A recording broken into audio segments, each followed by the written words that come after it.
বাচ্চাদের হাম জ্বর হলে কি ট্রিটমেন্ট নিলে বাচ্চা সুস্থ হয়ে যাবে সেই সম্পর্কে আজকে জানবো। হাম হলে ভয় পাওয়ার কিচ্ছু নেই, তবে সঠিক যত্ন খুবই জরুরি। প্রথমেই যদি বাচ্চার জ্বর থাকে, ডাক্তারের পরামর্শ অনুযায়ী প্যারাসিটামল দিন, নিজে কোনো ঔষধ দিবেন না।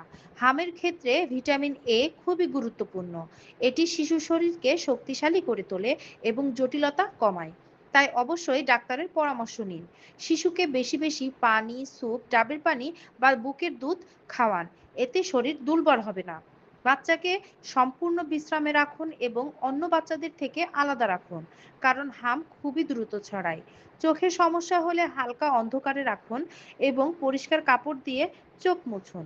তবে নিঃশ্বাস নিতে যদি কষ্ট হয়, খিঁচুনি হয় বা বাচ্চা খাওয়া বন্ধ করে দেয়, তাহলে দেরি না করে দ্রুত ডাক্তারের কাছে যান। সবশেষে মনে রাখবেন, হামের সবচেয়ে ভালো প্রতিরোধ হলো সময় মতো টিকা নেওয়া। সচেতন থাকুন, আপনার শিশুকে নিরাপদ রাখুন। ধন্যবাদ।